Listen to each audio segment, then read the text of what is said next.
Hello students, स्वागत है आज के इस लेक्चर में। जैसे कि आपको पता है, आज अपना टॉपिक रहेगा प्रायिकता। प्रायिकता किसी भी घटना के घटित होने की जो संभावना होती है उसी को ही प्रायिकता कहते हैं। चाहे कोई भी घटना है, वो जब घटित होगी उसकी क्या संभावना है, वही प्रायिकता है। कितने परसेंट क्या होगा, बारिश आज होगी या नहीं होगी, जो भी घटना के घटित होने की संभावनाएं हैं। जितने भी काम आप घरेलू जीवन में करते हो, उस काम को करने की जो संभावनाएं हैं वही क्या है, प्रायिकता है। आई बात समझ में? तो यदि कोई भी कार्य को करने की संभावना 100% है तो उसको निश्चित प्रायिकता कहते हैं, और उसकी प्रायिकता जो है वो 1 होती है। मतलब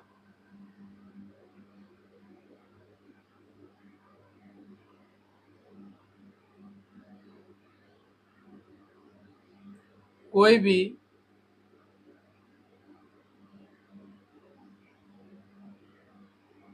निश्चित घटना की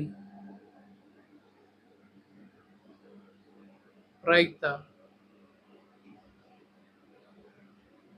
1 होती है। और सेम उसी प्रकार कोई भी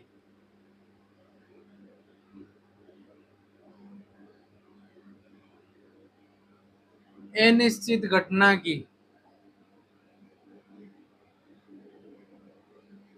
जो प्रायिकता है वो 0 होती है। प्रायिकता क्या होती है, सबसे पहले पढ़ लिए कि कोई भी घटना के घटित होने की संभावना को ही क्या कहते हैं भाई, प्रायिकता कहते हैं। जो भी आप घरेलू जीवन में काम करो और उसकी घटना के घटित होने की संभावना, वो संभावना क्या है, प्रायिकता है। और जो संभावना निश्चित है, जैसे आप आज धूप निकलेगी, निश्चित है आज धूप निकलेगी, मौसम को देखते हुए आज धूप निकलेगी, तो वो प्रायिकता क्या होगी, 1 होगी। धूप निकलने की प्रायिकता क्या होगी, 1। आई बात समझ? उसी प्रकार कोई घटना है जो हो ही नहीं सकती, जो घटना अनिश्चित है, जो घटना नहीं हो सकती, उसकी प्रायिकता क्या होगी, 0। आई बात समझ? तो इसका सूत्र क्या होता है? सूत्र होता है किसी घटना के घटित होने की प्रायिकता जो है,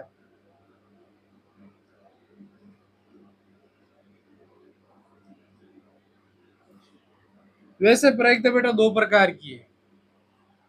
एक तो है प्रायोगिक प्रायिकता और एक है सैद्धांतिक प्रायिकता। आपके केवल सैद्धांतिक प्रायिकता है, इसलिए मैं केवल सैद्धांतिक प्रायिकता की चर्चा करूंगा, है ना। अनुकूल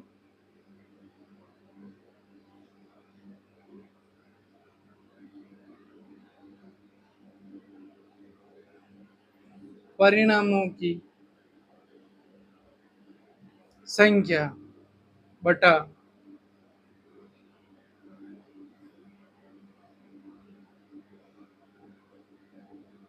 कुल परिणामों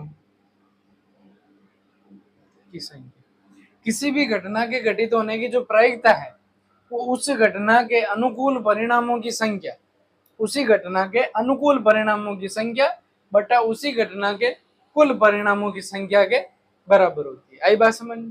इसको अपन ऐसे भी लिख सकते हैं, शॉर्ट रूप में अगर लिखना चाहे तो पीई। ई का मतलब होता है इवेंट। ई का मतलब यहाँ पे क्या है, बाद में लिख दूंगा, number of event upon number of S. देखो, इन सब में सब लिख रहा हूं। पी तो यहां से है क्या, प्रायिकता।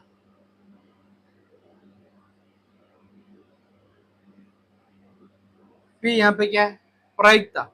ई मतलब इवेंट, इवेंट को बोलते हैं घटना।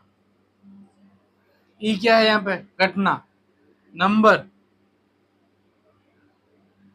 संख्या, इवेंट मतलब वही घटना, ये एन नंबर, एस मतलब सैंपल स्पेस,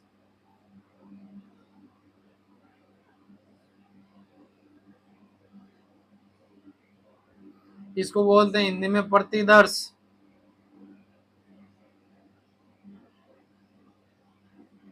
प्रतिदर्श समष्टि। और इसको क्या कहेंगे?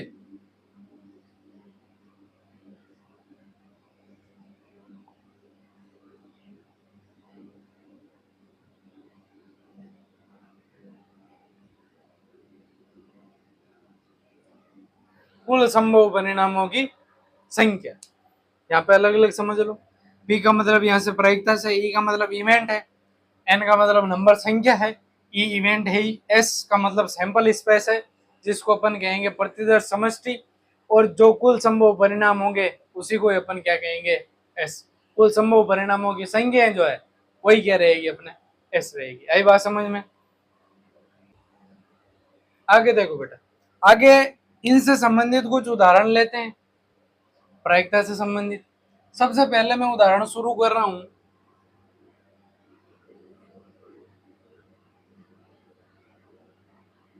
जब एक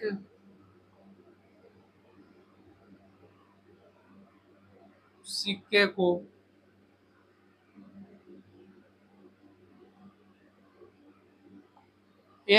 उछाला जाए, या एक सिक्का उछालने पर, एक ही बात है ना।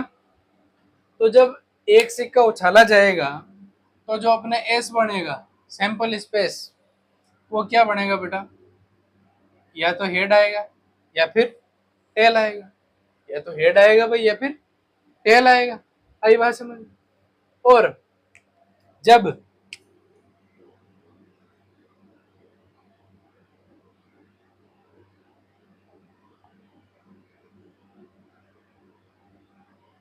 एक सिक्के को दो बार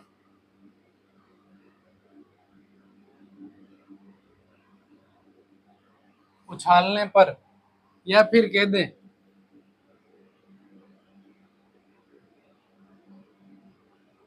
दो सिक्कों को एक साथ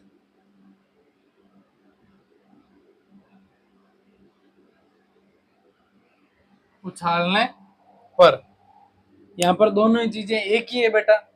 या तो एक सिक्के को दो बार उछाल दो या दो सिक्कों को एक साथ उछाल दो, दोनों ही चीजें सेम। अब यहाँ पर देखो सबसे बड़ी समस्या आती है बच्चों के कि यहाँ पे अब जो सैंपल स्पेस है, प्रतिदर्श समष्टि लिखना नहीं आता। उसके लिए मैंने एक शॉर्ट ट्रिक बनाई है, उससे आप बहुत आसानी से लिख सकते हो। आपके पास में सिक्का क्या है बेटा? हेड। सिक्के पर या तो हेड आएगा। एक चीज कई बच्चों को ये भी नहीं पता है तो बता देता हूँ। हेड का मतलब होता है बेटा चित्त, और टेल का मतलब होता है बेटा पट। ये बात आप ध्यान रखना। आई बात समझ? हेड का मतलब होता है टिच, चित्त, और टेल का मतलब होता है पट। या तो हेड आएगा या फिर टेल आएगा। पहले सिक्के को जब उछालेंगे तब या तो हेड आएगा या टेल आएगा। दूसरे सिक्के को उछालेंगे तब या तो हेड आएगा या फिर टेल। पहले सिक्के को उछाला तब जब हेड आ गया, उसी समय जब दूसरे सिक्के को उछालेंगे या तो हेड आएगा या, अब पहले सिक्के को जब उछाला तब टेल आ गया, और उसी समय फिर दूसरों को उछालेंगे तो एक बार हेड आएगा, एक बार या तो हेड आएगा या टेल आएगा।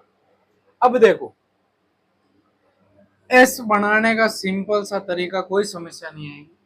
जब देखो पहले सिक्के पर हेड आया तो दूसरे पर भी हेड आ गया, पहले पर हेड आया दूसरे पर भी हेड आ गया।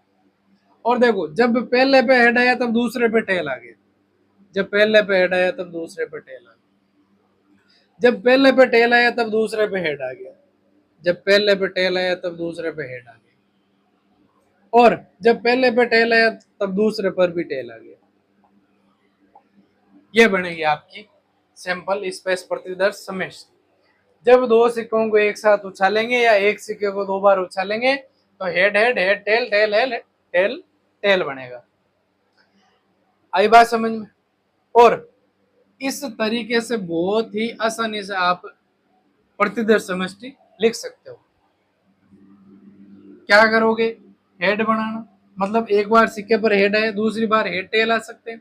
जब दूसरी बार टेल आया तब फिर और सिक्के को उछालेंगे तो हेड टेल आ सकता है। तो देखो, head head head head head tail head tail tail head tail head tail tail tail tail. लिखने में कोई ज्यादा दिक्कत आई नहीं। फिर तीसरा पॉइंट मैं ले रहा हूं,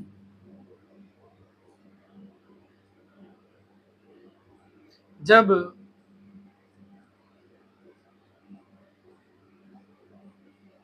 तीन सिक्कों को जब तीन सिक्कों को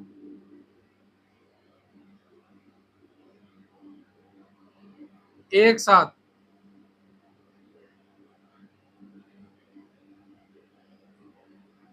साथ उछालने पर, आई बात समझ में? सेम वही काम है। सबसे पहले तो ये बनाओ आप, सबसे पहले तो ये बनाओ आप। ये बनाओगे जब सबसे पहले मान लो आपके हेड आया, तो दूसरी बार में या तो हेड आएगा या फिर टेल आएगा।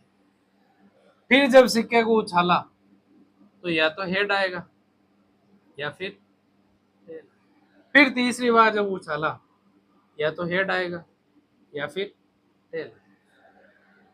जब पहले सिक्के को दोबारा उछाला, टेल आ गया, तो देखो फिर दोबारा उछाला या तो हेड आया या फिर आ गया टेल।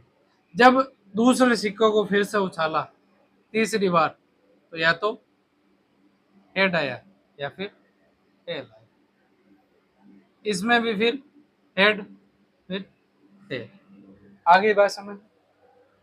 अब इनकी अपन क्या लिखते हैं, प्रतिदर्श समष्टि।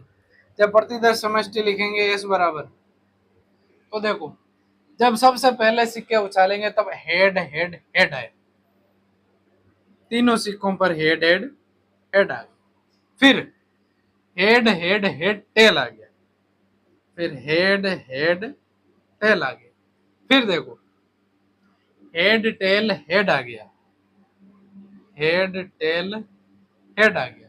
फिर देखो हेड टेल टेल आ गया, हेड टेल टेल आ गया। फिर टेल हेड हेड आ गया, टेल हेड हेड आ गया। फिर टेल हेड टेल आ गया, फिर टेल हेड टेल आ गया। फिर टेल टेल हेड आ गया, टेल टेल हेड आ गया। फिर टेल टेल टेल आ गया, टेल टेल टेल आ गया। आगे बात समझ। ये क्या है, जब तीन सिक्के एक साथ उछालेंगे तब प्रतिदर्श समष्टि। आई बात समझ में।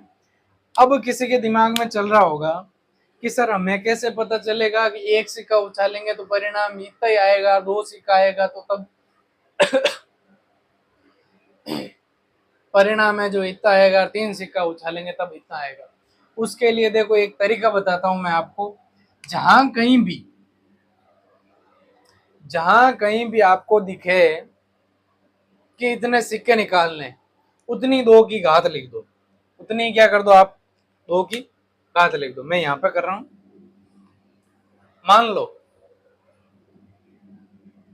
n सिक्के उछालने, n सिक्के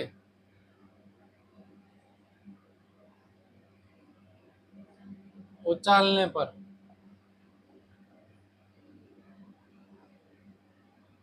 संभव परिणाम दो की घात n।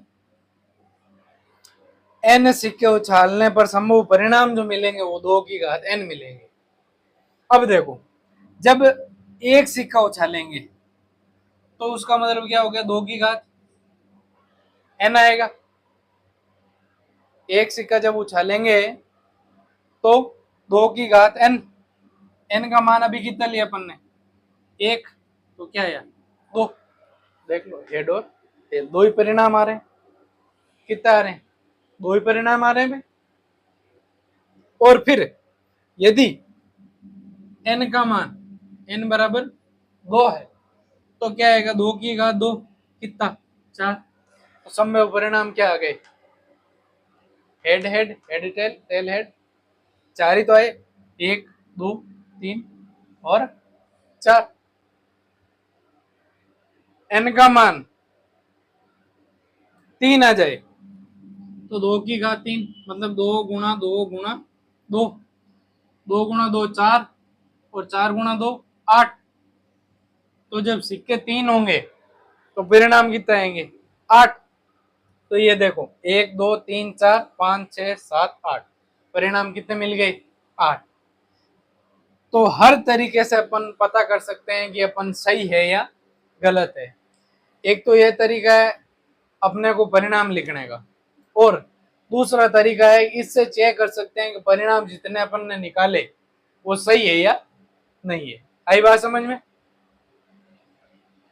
चलो, धन्यवाद। जय हिंद, जय भारत।